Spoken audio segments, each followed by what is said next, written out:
Hello, welcome back to my channel. ഇന്ന് നമുക്ക് colourful ആയിട്ടുള്ള ഒരു പീക്കോക്കിനെ ഉണ്ടാക്കിയാലോ. അപ്പോൾ അതിനായിട്ട് നമുക്ക് ഇഷ്ടമുള്ള കളറിലുള്ള ഒരു ഒറിഗാമി പേപ്പർ എടുക്കുക. എന്നിട്ട് അത് ഈക്വൽ ഹാഫായിട്ടൊന്ന് മടക്കി കൊടുക്കുക. മടക്കി കഴിയുമ്പോൾ നമുക്ക് 2 സ്ക്വയർ ആയിരിക്കും കിട്ടുക. എന്നിട്ട് അതിലേതെങ്കിലും ഒരു സ്ക്വയറിൽ മാത്രം പേപ്പർ കോർണർ ടു കോർണർ ഒന്ന് മടക്കി കൊടുക്കുക. അതിനുശേഷം അതിൻ്റെ 2 സൈഡിൽ നിന്നും മടക്കി കൊടുക്കുക.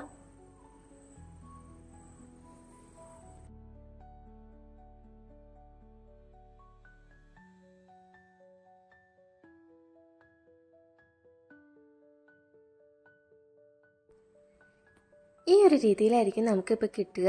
ഇനി നമ്മൾ ചെയ്യേണ്ടത് അതേപോലെ ട്രയാങ്കിൾ ഷേപ്പിൽ പേപ്പർ മടക്കിയെടുക്കാം.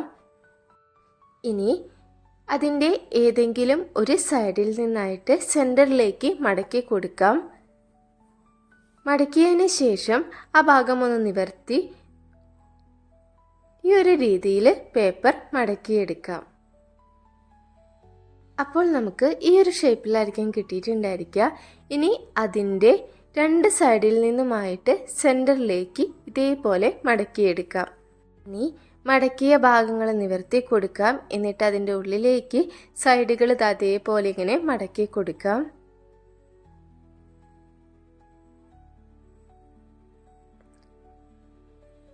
ഇപ്പോൾ നമുക്കൊരു ഡയമണ്ട് ഷേപ്പിലായിരിക്കും കിട്ടുക. ഇനി അതിൻ്റെ കറക്റ്റ് പകുതിയായിട്ട് ഇതേപോലെ ഒന്ന് മടക്കി കൊടുക്കാം. ഇപ്പം നമ്മൾ ട്രയാങ്കിൾ ഷേപ്പിൽ വന്ന പേപ്പറിൻ്റെ ഒരു സൈഡ് മാത്രമാണ് ചെയ്തെടുത്തത്. ഇനി അടുത്ത സൈഡും ഈ ഒരു രീതിയിൽ തന്നെ ചെയ്തെടുക്കാം.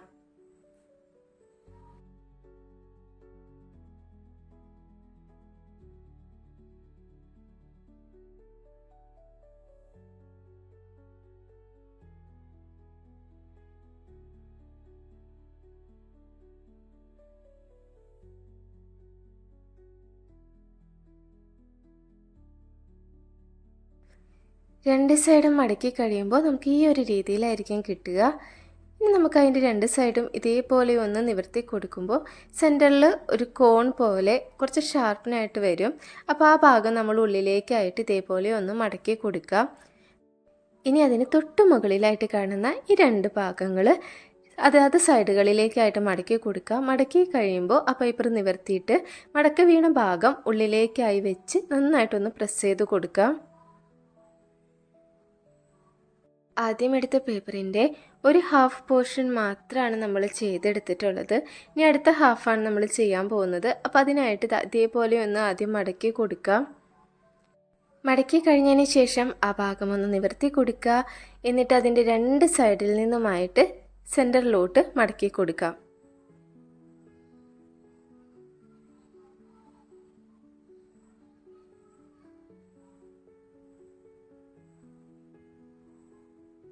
ഇപ്പോൾ നമുക്ക് ഈ ഒരു രീതിയിലായിരിക്കും കിട്ടിയിട്ടുണ്ടായിരിക്കുക. ഇനി ആ പേപ്പർ നേരെ തിരിച്ച് പിടിക്കാം. ഇനി ചെയ്യാനുള്ള ആ ഒരു ഹാഫ് പോർഷനിലാണ് നമ്മൾ ചെയ്യുന്നത്. അപ്പോൾ അത് ആദ്യം തന്നെ ഈക്വൽ ഹാഫായിട്ടൊന്ന് മടക്കി കൊടുക്കാം. പിന്നെ അതിൻ്റെയും ഹാഫായിട്ട് മടക്കുക. അതേ രീതിയിൽ തന്നെ 2 പ്രാവശ്യം കൂടി മടക്കിയെടുക്കാം. മടക്കുമ്പോൾ നന്നായിട്ട് പ്രസ് ചെയ്ത് കൊടുക്കാം. അപ്പോഴാണ് നമുക്ക് ആ ലൈൻ കറക്റ്റായിട്ട് കിട്ടുകയുള്ളൂ. മുഴുവനുമായിട്ട് മടക്കിയതിന് ശേഷം അതേപോലെ ഒന്ന് നിവർത്തി കൊടുക്കുക.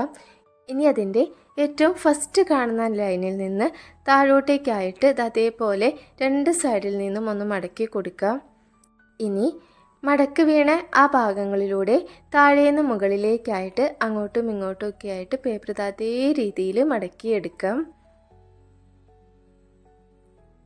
മടക്കുമ്പോൾ നമ്മൾക്ക് നേരത്തെ മടക്കിയ ആ ഒരു വി ഷേപ്പ് കിട്ടിയ ആ ഭാഗം വരെയാണ് മടക്കി എടുക്കാനായിട്ട്. അവിടെ എത്തിക്കഴിയുമ്പോൾ അതിൻ്റെ 2 സൈഡുകൾ ഇതേപോലെ ഒന്ന് പ്രസ് ചെയ്ത് കൊടുക്കുക. എന്നിട്ട് ആ വി ഷേപ്പ് വന്നതിനനുസരിച്ച് പേപ്പർ അതേപോലെ സെൻറ്ററിൽ നിന്നായിട്ട് ഒന്ന് മടക്കി കൊടുക്കുക. അപ്പോൾ നമുക്ക് ഈ ഒരു രീതിയിലായിരിക്കും കിട്ടുക. ഇനി നമ്മൾ ഹെഡ് പോർഷനാണ് സെറ്റ് ചെയ്യുന്നത്. അപ്പോൾ ആദ്യം ചെയ്ത ഭാഗത്തെ പേപ്പറിൻ്റെ അറ്റത്ത് നിന്ന് 2 സൈഡിലേക്കുമായിട്ട് ഇതേപോലെ ഒന്ന് മടക്കി കൊടുക്കുക. മടക്ക് നിവർത്തിയിട്ട് ആ ഭാഗങ്ങളൊന്ന് മുകളിലേക്കായിട്ട് പ്രസ് ചെയ്ത് കൊടുക്കുക. പ്രസ് ചെയ്ത് കഴിയുമ്പോൾ നമുക്ക് ഈ ഒരു രീതിയിലായിരിക്കും കിട്ടുക. ഇനി അതിൻ്റെ ഏറ്റവും മുകളിലായിട്ട് ചെറിയൊരു രീതിയിൽ ഇതേപോലെ ഒന്ന് മടക്കിയെടുക്കാം. അതിന് താഴെയായിട്ട് കാണുന്ന 2 പേപ്പറുകളുടെ അറ്റത്ത് നിന്നും ഇതേ രീതിയിലൊന്ന് മടക്കിയെടുക്കാം.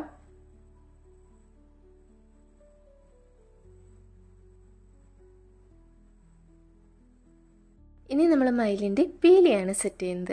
അപ്പോൾ അതിൻ്റെ സെൻറ്ററിലെ ഗ്യാപ്പ് മാറുന്നതിനായിട്ട് ഗം ഉപയോഗിച്ചിട്ട് ഇത് അതേപോലെ ഒന്ന് ഒട്ടിച്ചു കൊടുക്കാം.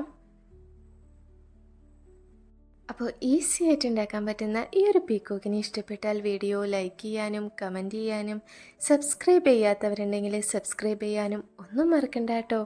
അടുത്ത വീഡിയോയിൽ കാണാം. ബൈ.